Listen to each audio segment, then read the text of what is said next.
ಇವತ್ತು ಸೋಮವಾರ ಬೆಂಗಳೂರು ಗ್ರಾಮಾಂತರ ಜಿಲ್ಲೆಗೆ, ಬೆಂಗಳೂರು ನಗರ ಜಿಲ್ಲೆಗೆ ಬರ್ತಾ ಇದೆ, ಹಾಗೂ ರಾಮನಗರ ಜಿಲ್ಲೆಗೆ ಇದು ಬರ್ತಾ ಇದೆ, ಚಿಕ್ಕಬಳ್ಳಾಪುರ ಜಿಲ್ಲೆಗೆ ಇದು ಬರ್ತಾ ಇದೆ, ಚಿತ್ರದುರ್ಗ ಜಿಲ್ಲೆಗೆ ಇದು ಬರ್ತಾ ಇದೆ. ಸ್ನೇಹಿತರೆ, ಇದು ಕಂಪ್ಲೀಟ್ಲಿ 12 ಮತ್ತು 13ನೇ ಕಂತಿನ ಹಣ ಆಗಿರುತ್ತೆ. ಸೊ ಇದನ್ನು ನೀವು ಗಮನದಲ್ಲಿಟ್ಕೊಳ್ಳಿ. ಮತ್ತು ದಾವಣಗೆರೆ ಜಿಲ್ಲೆಗೆ ಇದು ಬರ್ತಾ ಇದೆ, ಕೋಲಾರ ಜಿಲ್ಲೆಗೆ ಇದು ಬರ್ತಾ ಇದೆ, ಶಿವಮೊಗ್ಗ ಜಿಲ್ಲೆಗೆ ಇದು ಬರ್ತಾ ಇದೆ, ತುಮಕೂರು ಜಿಲ್ಲೆಗೆ ಬರ್ತಾ ಇದೆ. ಮೊದಲನೆಯ ಹಂತದಲ್ಲಿ ಈ ಗೃಹಲಕ್ಷ್ಮಿ ಯೋಜನೆಯ ಹಣ ಇವಿಷ್ಟು ಜಿಲ್ಲೆಗಳಿಗೆ ಬರ್ತಾ ಇದೆ. ಸ್ನೇಹಿತರೆ, ಇದು 4 ಹಂತಗಳಲ್ಲಿ ನಿಮ್ಮ ಖಾತೆಗಳಿಗೆ ಬಂದು ಜಮೆ ಆಗಲಿದೆ. ಹಾಗಾದರೆ ಯಾವ ಜಿಲ್ಲೆಗಳಿಗೆ ಈ ಗೃಹಲಕ್ಷ್ಮಿ ಯೋಜನೆಯ ಹಣ ಬರ್ತಾ ಇದೆ? ಸೊ ನಾನು ಹೇಳಿದೆ, ಇದು ಮೊದಲನೆಯ ಹಂತದಲ್ಲಿ ಇವಿಷ್ಟು ಜಿಲ್ಲೆಗಳಿಗೆ ಬರ್ತಾ ಇದೆ ಅಂತ. ಇನ್ನೂ 3 ಹಂತಗಳಲ್ಲಿ ನಿಮ್ಮ ಗೃಹಲಕ್ಷ್ಮಿ ಯೋಜನೆಯ ಹಣ ಇಲ್ಲಿ ನಿಮ್ಮ ಖಾತೆಗಳಿಗೆ ಬರಲಿದೆ. ನೋಡಿ, ಇವ್ರು ಹೇಳಿರುವಂತಹ ಮಾಹಿತಿ ಪ್ರಕಾರ ಇದಾಗಲೇ ನಿಮ್ಮ ಖಾತೆಗಳಿಗೆ 12ನೇ ಕಂತಿನ ಹಣವನ್ನು ಹಾಕಿದ್ದೇವೆ ಅಂತ.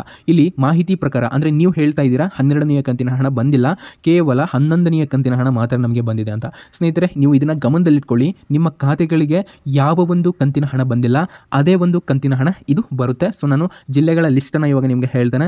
4 ಹಂತದಲ್ಲಿ ಈ ಗೃಹಲಕ್ಷ್ಮಿ ಯೋಜನೆಯ ಹಣ ಬರ್ತಾ ಇರುವಂಥದ್ದು. ಮೊದಲನೆಯ ಹಂತದಲ್ಲಿ ಇವಾಗ ನಾನು ಹೇಳಿದೆ ಅಲ್ಲ, ಇವಿಷ್ಟು ಜಿಲ್ಲೆಗಳಿಗೆ ಇದು ಬರ್ತಾ ಇದೆ. ಹಾಗಾದರೆ 2ನೇ ಹಂತದಲ್ಲಿ ಯಾವ ಒಂದು ಜಿಲ್ಲೆಯ ಮಹಿಳೆಯರಿಗೆ ಬರ್ತಾ ಇದೆ, ಮತ್ತು 3ನೇ ಹಂತದಲ್ಲಿ ಯಾವ ಒಂದು ಜಿಲ್ಲೆಯ ಮಹಿಳೆಯರಿಗೆ ಬರ್ತಾ ಇದೆ, ಮತ್ತು 4ನೇ ಹಂತದಲ್ಲಿ ಯಾವ ಒಂದು ಜಿಲ್ಲೆಯ ಮಹಿಳೆಯರಿಗೆ ಇದು ಬರ್ತಾ ಇದೆ ಅಂತ ಕಂಪ್ಲೀಟ್ ಆಗಿ ನಾನು ನಿಮಗೆ ತಿಳಿಸ್ತೇನೆ. ಸೊ ನಿಮಗೆ ಯಾವಾಗ ಗೊತ್ತಾಗುತ್ತೆ ಅಂತಂದರೆ, ಕಂಪ್ಲೀಟ್ ಆಗಿ ಈ ವಿಡಿಯೋನ ನೋಡಿದರೆ ನಿಮಗೆ ಗೊತ್ತಾಗುತ್ತೆ. ಎಲ್ಲೂ ಕೂಡ ಸ್ಕಿಪ್ ಮಾಡಬೇಡಿ ಸ್ನೇಹಿತರೆ. ನೋಡಿ ಸ್ನೇಹಿತರೆ, ನಾವು ನಿಮಗೆ ಒರಿಜಿನಲ್ ಇನ್ಫಾರ್ಮೇಷನ್ ಮಾತ್ರನೇ ಕೊಡೋದು. ಯಾರಿನ್ನೂ ಸಬ್ಸ್ಕ್ರೈಬ್ ಆಗಿಲ್ಲ ಪ್ರತಿಯೊಬ್ಬರು ಕೂಡ ಸಬ್ಸ್ಕ್ರೈಬ್ ಆಗಿ. ನಾನು ನಿಮಗೆ ಸ್ಕ್ರೀನ್ ಮೇಲೆ ತೋರಿಸ್ತಾ ಇದ್ದೇನೆ, ಇಲ್ಲಿ 85% ವೀಕ್ಷಕರು ಯಾವುದೇ ರೀತಿ ಸಬ್ಸ್ಕ್ರೈಬ್ ಆಗ್ತಾ ಇಲ್ಲ, ಬರೀ ವೀಡಿಯೋಸ್ನ ನೋಡ್ತಾ ಇದ್ದೀರಾ. ಇನ್ನು ಕೇವಲ 14ರಿಂದ 15% ವೀಕ್ಷಕರು ಮಾತ್ರನೇ ಸಬ್ಸ್ಕ್ರೈಬ್ ಆಗ್ತಾ ಇದ್ದೀರಾ. ವೀಕ್ಷಕರೇ, ಯಾರಿನ್ನೂ ಸಬ್ಸ್ಕ್ರೈಬ್ ಆಗಿಲ್ಲ ಪ್ರತಿಯೊಬ್ಬರು ಕೂಡ ಸಬ್ಸ್ಕ್ರೈಬ್ ಆಗಿ. ಈಗಲೇ ಕೆಳಗಡೆ ಕಾಣುವಂತಹ ಸಬ್ಸ್ಕ್ರೈಬ್ ಬಟನ್ ಮೇಲೆ ಕ್ಲಿಕ್ ಮಾಡಿಬಿಟ್ಟು ಪ್ರತಿಯೊಬ್ಬರು ಕೂಡ ಸಬ್ಸ್ಕ್ರೈಬ್ ಆಗಿ. ಅದೇ ರೀತಿ ನಾನು ನಿಮಗೆ ಮೊನ್ನೆ ಒಂದು ವಿಡಿಯೋ ಮಾಡಿದ್ದೆ, ಈ ಗೃಹಲಕ್ಷ್ಮಿ ಯೋಜನೆಯ ಹಣ ಶನಿವಾರ, ಸ್ನೇಹಿತರೆ ಶನಿವಾರದಂದು ಯಾವ ಒಂದು ಜಿಲ್ಲೆಗೆ ಬರ್ತಾ ಇದೆ ಅಂತ. ತುಂಬ ಜನರು ಒಳ್ಳೆ ಒಂದು ರೆಸ್ಪಾನ್ಸ್ ಕೊಟ್ರಿ. ಹೌದು ಸರ್, ನಮ್ಮ ಜಿಲ್ಲೆಗಳಿಗೆ ಇದು ಇವತ್ತು ಬಂತು, ಹೌದು ಸರ್ ನಮಗೆ ಜಸ್ಟ್ ಇದು ಬಂತು ಅಂತ ತುಂಬ ಜನರು ಒಂದು ಒಳ್ಳೆ ರೆಸ್ಪಾನ್ಸನ್ನು ನಂಗೆ ಕೊಟ್ರಿ. ಸೊ ಅದೇ ಒಂದು ಉದ್ದೇಶದಿಂದ ನಾನು ನಿಮಗೆ ಈ ವಿಡಿಯೋನ ಮಾಡ್ತಾ ಇದ್ದೇನೆ. ಸೊ ವೀಕ್ಷಕರೇ, ಯಾರಿನ್ನೂ ಲೈಕ್ ಮಾಡಿಲ್ಲ ಪ್ರತಿಯೊಬ್ಬರು ಕೂಡ ಲೈಕ್ ಮಾಡಿ. ನೋಡಿ, ನಾವು ಕೂಡ ಒಂದು ವಿಡಿಯೋ ಮಾಡಬೇಕು ಅಂತಂದರೆ ಸಾಕಷ್ಟು ಶ್ರಮ ಪಟ್ಟಿರ್ತವೆ. ನಮ್ಮ ಶ್ರಮಕ್ಕೆ ಪ್ರತಿಫಲವಾಗಿ ನಿಮ್ಮಿಂದ ಲೈಕನ್ನು ಕೇಳ್ತಾ ಇದ್ದಾವೆ. ಯಾರಿನ್ನೂ ಲೈಕ್ ಮಾಡಿಲ್ಲ ಪ್ರತಿಯೊಬ್ಬರು ಕೂಡ ಒಂದೇ ಒಂದು ಲೈಕ್ ಮಾಡಿ. ಇಲ್ಲಿ ನಿಮ್ಮ ಒಂದು ಲೈಕೆ ನಮಗೆ ತುಂಬಾ ಒಂದು ಆದ್ಯತೆಯಾಗಿರುತ್ತೆ. ಸೊ ಪ್ರತಿಯೊಬ್ಬರು ಕೂಡ ಲೈಕ್ ಮಾಡಿ. ನಾನು ಈ ವಿಡಿಯೋಕ್ಕೆ ಕೇವಲ ಇಲ್ಲಿ 800 ಲೈಕ್ಸನ್ನು ನಿಮ್ಮಿಂದ ಕೇಳ್ತಾ ಇದ್ದೇನೆ. ನೀವೆಲ್ಲರೂ ಕೂಡ ಪ್ರತಿಯೊಬ್ಬರು ಕೂಡ ಈ ವಿಡಿಯೋನ ನೋಡ್ತಾ ಇರುವಂತಹ ಪ್ರತಿಯೊಬ್ಬ ವೀಕ್ಷಕರು ಕೂಡ ಮಾಡಿದರೆ ಖಂಡಿತ ಹಾಗೆ ಆಗುತ್ತೆ.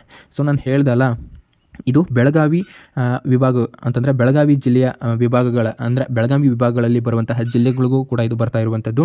ಸೊ ಇದು 2ನೇ ಹಂತದಲ್ಲಿ ಬರ್ತಾ ಇದೆ. ಯಾವ ಒಂದು ಜಿಲ್ಲೆಗಳಿಗೆ ಅಂತಂದರೆ ಬಾಗಲಕೋಟೆ ಜಿಲ್ಲೆಗೆ ಬರ್ತಾ ಇದೆ, ಬೆಳಗಾವಿ ಜಿಲ್ಲೆಗೆ ಬರ್ತಾ ಇದೆ, ವಿಜಯಪುರ ಜಿಲ್ಲೆಗೆ ಬರ್ತಾ ಇದೆ, ಧಾರವಾಡ ಜಿಲ್ಲೆಗೆ ಬರ್ತಾ ಇದೆ, ಗದಗ ಜಿಲ್ಲೆಗೆ ಬರ್ತಾ ಇದೆ, ಹಾವೇರಿ ಜಿಲ್ಲೆಗೆ ಇದು ಬರ್ತಾ ಇದೆ. ಇದು 2ನೇ ಹಂತದಲ್ಲಿ ಬರ್ತಾ ಇದೆ. ಸೊ ಮೊದಲನೆಯ ಹಂತದಲ್ಲಿ ನಾನು ಆಗಲೇ ಹೇಳಿದೆ ಆವಿಷ್ಟು ಜಿಲ್ಲೆಗಳಿಗೆ ಬರ್ತಾ ಇದೆ, ಮತ್ತು 2ನೇ ಹಂತದಲ್ಲಿ ಇವಿಷ್ಟು ಜಿಲ್ಲೆ, ಇವಾಗ ಹೇಳಿದ್ನಲ್ಲ ಇವಿಷ್ಟು ಜಿಲ್ಲೆಗಳಿಗೆ ಬರ್ತಾ ಇದೆ. ಹಾಗಾದರೆ 3ನೇ ಹಂತದಲ್ಲಿ ಸ್ನೇಹಿತರೆ, 3ನೇ ಹಂತದಲ್ಲಿ ಇವಾಗ ಹೇಳ್ತಾನೆ ಇವಿಷ್ಟು ಜಿಲ್ಲೆಗಳಿಗೆ ನಿಮ್ಮ ಖಾತೆಗಳಿಗೆ ಹಣ ಬಂದು ಜಮೆ ಆಗಲಿದೆ. 3ನೇ ಹಂತದಲ್ಲಿ ಚಾಮರಾಜನಗರ ಜಿಲ್ಲೆಗೆ ಬರ್ತಾ ಇದೆ, ಚಿಕ್ಕಮಗಳೂರು ಜಿಲ್ಲೆಗೆ ಬರ್ತಾ ಇದೆ, ದಕ್ಷಿಣ ಕನ್ನಡ ಜಿಲ್ಲೆಗೆ ಬರ್ತಾ ಇದೆ, ಹಾಸನ ಜಿಲ್ಲೆಗೆ ಇದು ಕೂಡ ಬರ್ತಾ ಇದೆ, ಮತ್ತು ಕೊಡಗು ಜಿಲ್ಲೆಗೆ ಇದು ಬರ್ತಾ ಇದೆ. ಸ್ನೇಹಿತರೆ, ಉಡುಪಿ ಜಿಲ್ಲೆಗೂ ಕೂಡ ಇದು ಬರ್ತಾ ಇರುವಂಥದ್ದು. ಇದೊಂದು 3ನೇ ಹಂತದಲ್ಲಿ ನಿಮ್ಮ ಖಾತೆಗಳಿಗೆ ಬರ್ತಾ ಇದೆ. ಸೊ ನೆಕ್ಸ್ಟು ಇದು 4ನೇ ಹಂತದಲ್ಲಿ ಯಾವ ಒಂದು ಜಿಲ್ಲೆಯ ಮಹಿಳೆಯರಿಗೆ ಇದು ಬರಲಿದೆ ಅಂತ ನಾನು ನಿಮಗೆ ಈ ವಿಡಿಯೋದಲ್ಲಿ ಕಂಪ್ಲೀಟಾಗಿ ತಿಳಿಸಿಕೊಡ್ತೇನೆ. ಬನ್ನಿ ನೋಡಿ ಸ್ನೇಹಿತರೆ, 4ನೇ ಹಂತದಲ್ಲಿ ಇದು ಬಳ್ಳಾರಿ ಜಿಲ್ಲೆಗೆ ಬರುತ್ತೆ, ಬೀದರ್ ಜಿಲ್ಲೆಗೆ ಬರುತ್ತೆ, ಕಲಬುರಗಿ ಜಿಲ್ಲೆಗೆ ಬರುತ್ತೆ, ಕೊಪ್ಪಳ ಜಿಲ್ಲೆಗೆ ಬರುತ್ತೆ, ರಾಯಚೂರು ಜಿಲ್ಲೆಗೆ ಬರ್ತಾ ಇದೆ, ಯಾದಗಿರಿ ಜಿಲ್ಲೆಗೆ ಇದು ಬರ್ತಾ ಇದೆ, ಹಾಗೂ ವಿಜಯನಗರ ಜಿಲ್ಲೆಗೆ ಇದು ಬರ್ತಾ ಇರುವಂಥದ್ದು. ಸೊ ಇವಿಷ್ಟು ಜಿಲ್ಲೆಗಳಿಗೆ ಗೃಹಲಕ್ಷ್ಮಿ ಯೋಜನೆಯ ಹಣ ನಿಮ್ಮ ಖಾತೆಗಳಿಗೆ ಬಂದು ಜಮೆ ಆಗಲಿದೆ. ಹಾಗಾದರೆ ನೀವು ಕೇಳ್ಬೋದು ಯಾವ ಒಂದು ಸಮಯದಲ್ಲಿ ಇದು ಬರುತ್ತೆ ಅಂತ.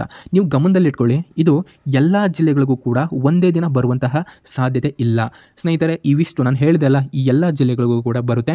ಇವತ್ತು ಬರುತ್ತೆ, ಇವತ್ತಿಂದ ಇದು ಸ್ಟಾರ್ಟ್ ಆಗುತ್ತೆ. ಇವತ್ತು 10 ಗಂಟೆ ಮೇಲ್ಪಟ್ಟು ಅಂತಂದರೆ ಆಲ್ರೆಡಿ ಆಗಿದೆ ಟೈಮು, ನಿಮ್ಮ ಖಾತೆಗಳಿಗೂ ಬಂದಿರಬಹುದು. ಸೊ ಯಾರಿಗೆ ಬಂದಿದೆ ಅಲ್ಲ ಅವರು ದಯವಿಟ್ಟು ಕಾಮೆಂಟ್ ಮಾಡಿ, ಕೆಳಗಡೆ ಕಾಮೆಂಟ್ ಬಾಕ್ಸ್ನಲ್ಲಿ ಕಾಮೆಂಟ್ ಮಾಡಿ. ಇದರಿಂದ ಮತ್ತೊಬ್ಬರಿಗೆ ಹೆಲ್ಪ್ ಆಗುತ್ತೆ. ನಿಮ್ಮ ಕಾಮೆಂಟ್ಗಳನ್ನು ನಾನು ಪಿನ್ ಮಾಡ್ತೇನೆ ಮೇಲೆ. ಸೊ ಪ್ರತಿಯೊಬ್ಬರು ಕೂಡ ಯಾರಿಗೆ ಈ ಹಣ ಈಗ ಜಸ್ಟ್ ಬಂದಿದೆ ಮತ್ತು ನಿಮಗೆ ಇವತ್ತು ಬಂದಿದೆ ಅಂತಂದರೆ ದಯವಿಟ್ಟು ಕೆಳಗಡೆ ಕಾಮೆಂಟ್ ಬಾಕ್ಸ್ನಲ್ಲಿ ಕಾಮೆಂಟ್ ಮಾಡಿ. ಮತ್ತು ಕೆಲವೊಬ್ಬರು ನಾಳೆ ಈ ವಿಡಿಯೋನ ನೋಡ್ತಾ ಇರ್ತೀರಾ, ಅಂಥವ್ರು ನಿನ್ನೆ ನಿಮ್ಗೆ ಏನಾದರೂ ಬಂದಿತ್ತು ಅಂತಂದರೆ ದಯವಿಟ್ಟು ಕೆಳಗಡೆ ಕಾಮೆಂಟ್ ಬಾಕ್ಸಲ್ಲಿ ಕಾಮೆಂಟ್ ಮಾಡಿ. ನೋಡಿ, ಈ ಗೃಹಲಕ್ಷ್ಮಿ ಯೋಜನೆಯ ಯಾವ ಒಂದು ಕಂತಿನ ಹಣ ಇದು ಅಂತ ನೀವು ಕೇಳ್ಬೋದು ಸ್ನೇಹಿತರೆ. ನಾನು ಹೇಳಿದೆ ನಿಮಗೆ, ಇದು ನಾರ್ಮಲ್ ಆಗಿ ರೆಗ್ಯುಲರ್ ಕಂತಿನ ಹಣ ಆಗಿರುತ್ತೆ. ಅಂತಂದರೆ 12ನೇ ಕಂತಿನ ಹಣ ಇದಾಗಿರುತ್ತೆ. ಮತ್ತು 12ನೇ ಕಂತಿನ ಹಣ ಬಂದಂತಹ ಫಲಾನುಭವಿಗಳಿಗೆ ಇದು 13ನೇ ಕಂತಿನ ಹಣ ಆಗಿರುತ್ತೆ. ನೀವು ಇದನ್ನು ಗಮನದಲ್ಲಿಟ್ಕೊಳ್ಳಿ. ನೀವು ಕೇಳಬಹುದು, ನಮಗೆ 12 ಮತ್ತು 13ನೇ ಕಂತಿನ ಹಣ ಯಾವ ಒಂದು ಕಂತಿನ ಹಣ ಕೂಡ ಬಂದಿಲ್ಲ, ಹಾಗಾದರೆ 2 ಕಂತಿನ ಹಣವನ್ನು ಹಾಕ್ತಾರಾ ಅಂತ. ಸೊ ಇದಕ್ಕೆ ಉತ್ತರ ಏನಂತಂದರೆ, ಹೌದು, ಈ 2 ಕಂತಿನ ಹಣವನ್ನು ಹಾಕ್ತಾರೆ. ನಿಮ್ಮ ಖಾತೆಗಳಿಗೆ ಬೆಳಗ್ಗೆ 2,000 ರೂಪಾಯಿ ಹಣ ಜಮೆ ಆಗಿದೆ ಅಂತ ಒಂದು ಮೆಸೇಜ್ ಬಂದರೆ, ಮತ್ತು ಮಧ್ಯಾಹ್ನ ಒಂದು ಮೆಸೇಜ್ ಬರುತ್ತೆ 2,000 ರೂಪಾಯಿ ಹಣ ಜಮೆ ಅಂತ. ಸೊ ಇದು ಕೂಡ ಆಗುತ್ತೆ. ಇದನ್ನು ನೀವು ಗಮನದಲ್ಲಿಟ್ಕೊಳ್ಳಿ. ಸೊ ಇದೊಂದು ಗುಡ್ ನ್ಯೂಸ್ ಆಗಿರುತ್ತೆ. ಈ ಮಾಹಿತಿಯನ್ನು ಎಲ್ಲರಿಗೂ ಕೂಡ ಶೇರ್ ಮಾಡಿ. ಇದರಿಂದ ನೀವು ಯಾರಿಗೆ ಶೇರ್ ಮಾಡ್ತೀರಲ್ಲ ಅವ್ರಿಗೂ ಕೂಡ ಹೆಲ್ಪ್ ಆಗುತ್ತೆ. ಮತ್ತು ನಿಮಗೆ ಏನೇ ಡೌಟ್ ಇದ್ರೂ ಕೆಳಗಡೆ ಕಾಮೆಂಟ್ ಬಾಕ್ಸ್ನಲ್ಲಿ ಕಮೆಂಟ್ ಕೂಡ ಮಾಡ್ಬೋದಾಗಿರುತ್ತೆ. ಓಕೆ.